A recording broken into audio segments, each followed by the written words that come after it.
Geo-Economics. Emerging challenges to globalization. The tools of global competition have shifted to favor economic and political measures over military actions. As nations become increasingly reliant upon the global economy, the boundaries traditionally separating economics from national security issues and foreign policy have eroded. Geo-economics is a contest defined by the grammar of commerce but the logic of war. Wars continue in hotspots around the world, but the main battlefield is economic, not military. It is the overwhelming dependence of all countries on the global economy, which makes the threat of shutting them out so effective. Economic warfare, geopoliticization of trade talks, state capitalism, competition for gated markets, the survival of the biggest and hollowing out of the periphery. China's infrastructure-driven alliances, and global decline in oil prices. Two challenges, geopoliticization of trade talks and state capitalism, are discussed in detail. The first, economic warfare. The new global weapons are methods of commerce rather than military methods. Due to a lack of political support, the US, Europe, and other developed countries are increasingly reluctant to pursue foreign policy objectives via military means. Instead, nations use economic sanctions and controls plus incentives to project power. Or, collaterally, as economic measures are imposed to control the global supply and demand of commodities, such as oil. Alternatively, Canadian businesses may experience government restrictions against trading with certain nations. Cybercrime, a subvert form of economic warfare, is both an economic issue as well as a national security risk that is underestimated by global economies. The second challenge is geopoliticization of trade talks. A surge of trade talks and negotiations are taking place around the world at various levels, between nations and at regional or pan-regional levels. It is feared that geopoliticization of these trade talks may accelerate multipolarization of the world or competition among regional blocs far beyond trade. Alternatively, others suggest that geo-defragmentation is occurring as world powers such as China, Russia, Brazil, and others seek to establish regional trade agreements with the dual purposes of promoting trade and exerting economic control. Freer trade may be the result, however. As a multipolar global economy emerges, one thing is clear: Canada must negotiate its place within this new world order. The third challenge is state capitalism. State capitalism has re-emerged to drive international competition between governments. State capitalism occurs when governments use their ownership of companies and financial institutions to further their strategic goals. To mobilize at the outset of World War II, governments across Europe and the developing world assumed control of utilities and many industries. By the mid-1990s, many of these entities were privatized to gain operating efficiencies. Since then, new organizations with varying mixes of public and private capital have emerged. Monitored by boards and shareholders, these entities operate more efficiently and with a mandate that is partly controlled by the state. This enables advancement of strategic economic sectors and access to capital through politicized central banks. The fourth challenge is the competition for gated markets. Not natural resources. Competition between states has shifted from competition for resources to competition for access to gated markets. New technologies, combined with the oil as well as the shale gas revolution, have lowered costs of natural resources. Rather than negotiating a global system, strong regional players are creating gated markets with preferential access for their own companies. Resource-dependent countries, such as Canada, may find their economic clout weakening.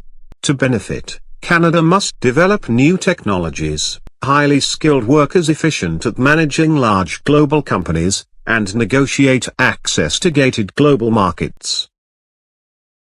Challenge 5, the survival of the biggest, and the hollowing out of the periphery. Imbalances between developed and developing countries will continue to grow. Developed countries, with strong economies, will eclipse those within the periphery. global heavyweights, such as the United States and its allies, have begun to step back from the role of global rule-maker, monitor, and enforcer. In absence of global leadership, emerging countries are stepping in and negotiating powerful new regional trade agreements. With over half of our trade being with the US, Canada must diversify its trade relationships and move beyond supply of natural resources to mitigate the risk of hollowing out. The sixth geo-economic challenge is China's infrastructure and its driven alliances. While the US and its allies have expended significant energy controlling the geopolitical landscape since World War II, China has focused on economic growth, building infrastructure in key markets within and outside of Asia. These infrastructure relationships are alliances rather than genuine political affinities. China has created a number of new multilateral financial institutions to provide project financing. The new infrastructure will provide China with access to raw materials and improved connectivity. The risk is that heavy indebtedness to China may result in defaults, geopolitical tension, and expropriation practices. The seventh, and final challenge, is declining oil prices. Oil is critical to national economies, international security, and climate change. The price of oil is determined by two factors: worldwide supply and demand, and market sentiment. Crude oil is currently trading at roughly 40% of 2014 prices. Canada is a key oil producer. When oil prices decline, it has a significant impact on our GDP and Canadian currency valuation. There is a rebalancing effect. Lower oil prices negatively impact government coffers and oil company revenues but benefit airlines, the auto industry, and many manufacturers. Canada must strategically evaluate long-term prospects for oil and gas revenues versus securing renewable energy sources.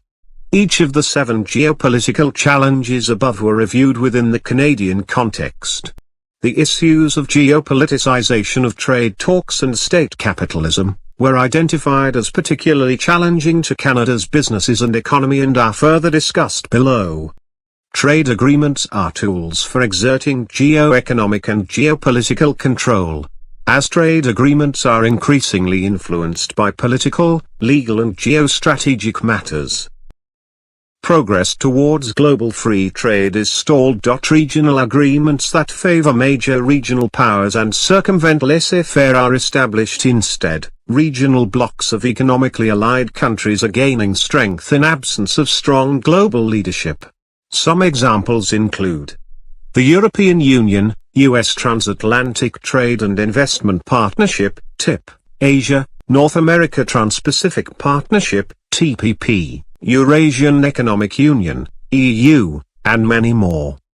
Geopoliticization of trade talks is particularly important within the Canadian context for several reasons. Canada's gross domestic product is approximately 8% of US GDP. As trade negotiations occur between the major players, Canada's interests may be overlooked due to its relative economic size. Ramifications of being excluded from trade talks are being left out of future negotiations and worse, lost opportunities for economic partnerships and growth. Conversely, those negotiating agreements for Canada may leave certain industries at a disadvantage to satisfy geopolitical objectives. For example, farmers of dairy, poultry, and eggs have been historically threatened by trade deals that lack certain protections. Then again, inclusion in regional trade agreements would support Canada's ability to access new markets to diversify away from reliance on the US as its primary trading partner. To maximize opportunities and reduce risks brought on by geopoliticization, Canadian businesses can position themselves in several ways. First, adequate protections are necessary within trade agreements for Canada's goods and services. This would ensure our supply chain management remains in place for things like eggs and poultry. Second, capital must be allocated for expansion of Canadian-based companies so they can compete with global competitors who may be state-owned and financed. Third, It is necessary to align government bodies to ensure trade talks are favorable to Canadian businesses. The Institute for Research and Public Policy advises that this approach would improve public attitude towards such deals. Misconceptions impede public support for trade talks. The challenge today with state capitalism is that the state uses various mechanisms to balance the markets, temper booms and busts, and finance large capital projects. Governments have historically used ownership of companies and financial institutions to further strategic goals, but today they are extending their influence in powerful new ways. Countries such as China, Russia, Brazil and India use their control of the financial sector to further their national interests. State capitalism poses a threat to Canadians largely due to the sheer size of the companies and capital expenditures involved. State capitalism fuels the growth of large, multinational corporations that are hard to regulate and difficult for Canadian companies to compete with. Small startups, technology and intellectual property rights are at risk with the rise of state capitalism as there is little legal protection to ensure ownership is not overrun. Theft of sensitive information during a recent security breach at the National Research Council of the Canadian government was a reminder of our vulnerability.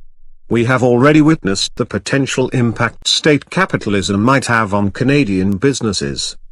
A major portion of the Canadian wheat board was sold to Saudi Arabia. 2 oil companies in Alberta were sold to state-backed countries China and Malaysia.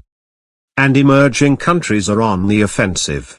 China Mobile has 600 million customers. State-backed firms accounted for a third of the emerging world's FDI. Canadian businesses need to position themselves to maximize opportunities and reduce risks, according to Harvard Business Review. By factoring in globalization's new risks into strategy, executives must ask 2 questions. Is our industry strategically important to the government of the country we wish to enter? Is our industry strategically important to our home government? The answers will determine if the business should do business at home or with state capitalist-led businesses. To maximize business opportunities with these types of states, Harvard Business Review has 5 suggestions. Use Canada to fight other states. Create alliances and offer value. Diversify. And capitalize on state capitalism. Canada faces 7 geopolitical challenges. The 2 that appeared to be the greatest threat to Canada's interests are politicization of trade talks and state capitalism.